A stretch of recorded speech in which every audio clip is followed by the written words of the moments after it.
Hey, we're Saints. Welcome to our crucifixional live stream. Glad to have you beautiful people with us as we start this week. I'm going to start this episode by doing something I ain't supposed to do. I'm going to talk about somebody's confessions. I'm not going to tell you their confessions. I am going to share with you, though, so just so we know that in the Orthodox Church, when a priest hears confession, that is sacrosanct. We don't ever speak about it to anyone about anything, anytime.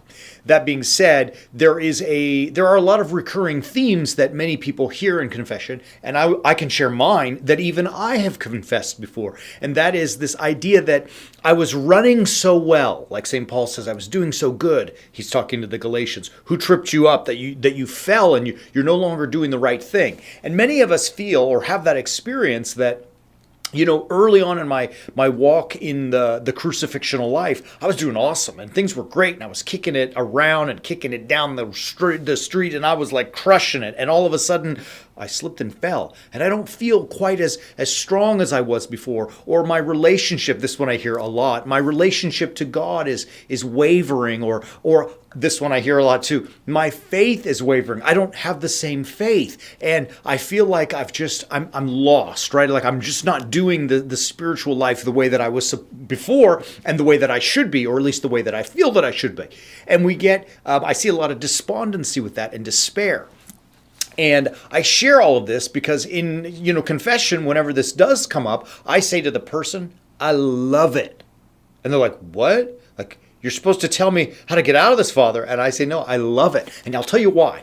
Because what that says to me is not that you are a bad person, not to me that you are quitting on your spiritual life. If that were the case, they wouldn't even waste their time to come to confession, right? They would just go live their life in this hedonistic style that they feel like they're struggling with. So what's going on? And my response is this: look, you, my friend, are a warrior, and you are now in the thick of the battle. You have leveled up a little bit. And at the second level, it gets harder.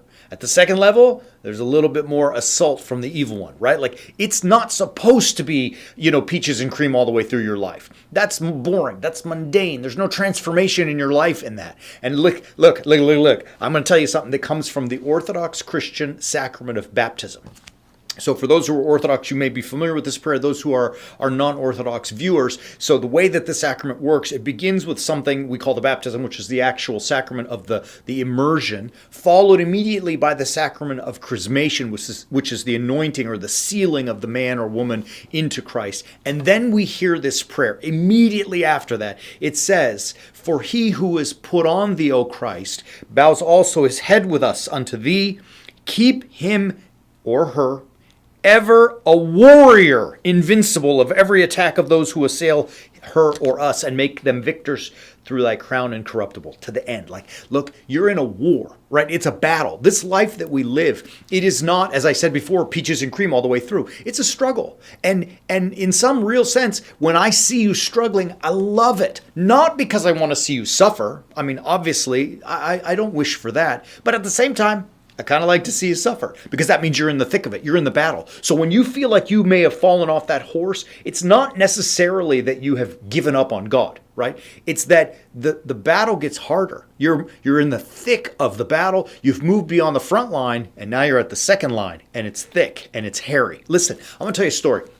There was a monk in the, I believe, 5th or 6th century in Palestine, in Palestine, and his name was Abba Dorotheos. And a young monk comes to him and says, "Look, Abba," meaning father, elder, wise one, "why am I struggling so much? Why is the devil making a war against me? Like, I just want to be with Christ. I just am trying to live this life, that I'm called to, but the devil's making war against me." To which the old man responds, which I love this. The old man responds, "The fact that you are being made war against is a sign that you are first making war." Right? Like, I think it's awesome. If you imagine, again, for those who are Orthodox Christians and understand the Orthodox sacrament of baptism, the first thing that we do before we get in the water, before we're sealed with chrismation, before we have this prayer that we're talking about today, we spit on the devil, right? You're saying, let's go. bring it. You started the war. You spit on the devil, renouncing him, turning away from him towards Christ and a Christ-like crucifixion life, right? Like you started it, and you have to expect that if you do that, he's going to bring it. Well, when he does, it feels like we've fallen off the horse. But that says to me, awesome, you're on the path. And that I love. Do you follow my argumentation here? Of course, I don't want to see you ever miserable. I wish we could go through life with peaches and cream, in bliss all the time, and that it's always happy and that everything's good and we always win and we win the lottery and we don't have to work and our family loves us and there's no struggle and we have no disease of course. But that ain't real, and you know it and I know it. And really what's even more impressive to me about the fact that these people, my people, and sometimes when it happens to me or Greg or Christian, anyone on our team, when we go through these hard times, the reason I love it, because we're in the struggle, we're in that suffering, and that suffering says, we're on the path. Now look, Paul tells us in Romans that suffering produces endurance, endurance character, character leads to hope, and hope does not disappoint, right? So like the fact that we are in those moments where we're feeling, down and out in our spiritual life and in our faith, I don't want you to get discouraged, right? It may feel discouraging, but I want you to keep in the back of your mind that, okay, this is happening and it stinks, but it's happening because I'm in the fight. And if I'm in the fight, that means I could be moving ever closer towards that crucifixional life, towards being a warrior saint that God has called me to be. And that's a good thing, right? Even though it's a painful thing, it's a good thing. Now I want to kind of shift gears a little bit and take a sidestep into the fact of the pain and the suffering of this life. Look, many people often say, I was talking with a dear spiritual daughter of mine a little while ago who I love and is in, a great life, but having, a challenge that is there.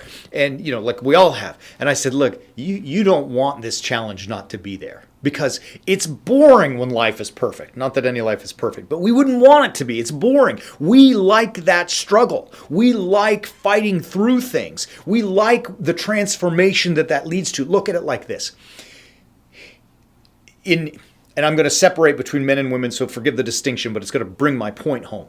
Like men, we don't, when a life is successful for men, it may look like I've got a good job and I make plenty of money.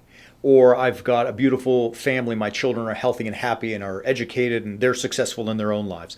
And my relationship at work and my relationship with my bride, my relationship with all my friends, they're in great places. And, I'm a man of God who is living a good life and, I'm trying to be crucifixional and on. Like you could, see all these markers like money and success and fame and family and fortune and all that kind of stuff are the markers. That's not the sign of victory for a man. The sign of victory for a man is that there was a time before all that I was down and out, that I was struggling, whether it be like we started today in my spiritual life or in my work life or in my relationship life, whatever it was, I was struggling and I fought and I got up every day and I went to work and I would grind every day, whether it be in the workplace or in life. And the victory for me is not all of the signs of the success, like the money and the fame and the family and all that good stuff. The victory is that I was down here and I fought and now I'm here. The success, material things, those are signs of it. But the real victory, the real battle was that I was a warrior and I fought. Even when it stunk, even when I suffered, even when I had to grind through it, I fought.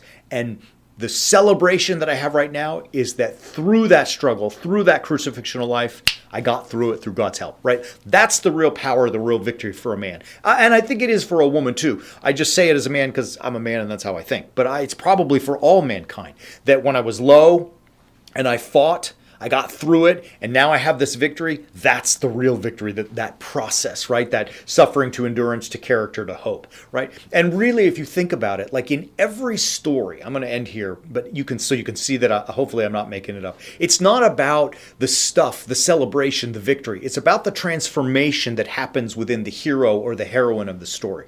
Like think about Luke Skywalker. In the beginning, when he is on Tatooine, he's a young punk. Kind of whiny. He wants to join the rebellion, right? And he has to deal with his Aunt Veru and Uncle Owen, and then Ben Kenobi and blah, blah. He's a very different character at the end of the trilogy after he beats Darth Vader and cuts off his hand, right? It's not that he beat Darth Vader. It's that he celebrates with the Ewoks in their village because he has transformed. Harry Potter is a very different person at the end after he sacrifices his life to slay Voldemort than he is when he's a young punk kid under the stairs, right? And thank God he beat the bad guy, but it's that transformation. And they celebrate it at the end of the movies when he's on the train tracks with his family and his kids.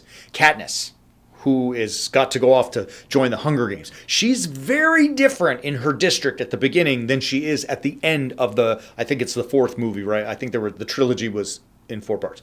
But she's very different. She has transformed. And for heaven's sakes, the greatest image of all of them is Frodo in the Lord of the Rings series and books. If you've read, please read them if you haven't.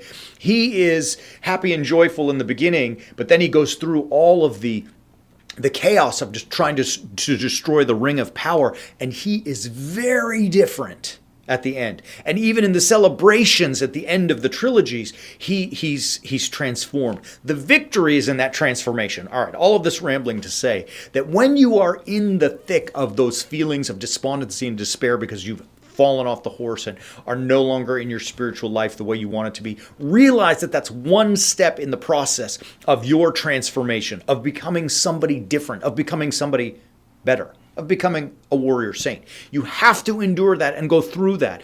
Because you're enduring it does not make you bad, doesn't mean that you are no longer a lover of God and someone who wants to be a good Christian man or woman. It means you've leveled up. You're now in the arena. You are a warrior. But God is there to protect you and help you be a warrior, invincible of every attack from him who assails us and us. From him who assails them and us, I should say. Right? You can see all of it kind of come together. All of that to be said, you've got to battle. I mean, it's like what you can't do is give up. What you can't do is lay down and just say, all right, I'm going to accept it as it is. Great. You're in the middle of a struggle. I love it. Go get some. Get yourself up. Start living the crucifixional life, right? And that's what we're here. We're trying to be warrior saints in our own lives. We give you our teachings, our understanding of the Bible series, our 6-part battle plan, so it helps us through helps us. We hope it helps you too to get through all of that stuff. Anyways, I've rambled enough, but I kind of wanted to set that as the tone for this week. We're going to explore it more. Remember, when you feel down and out, like you're not doing the stuff and you're no longer, not doing the stuff that you should be, no longer close to Christ God like you should be, just remember this. Do not quit. It is a part of the process, and I think a good part. It is an indicator to me that you're grinding out the crucifixional life. And I'll say to you what I always say, go get some. I love it. All right, beautiful stuff. I will stop chewing your ear today. We will be back tomorrow, and until then, as always, keep walking on the way of the warrior saint.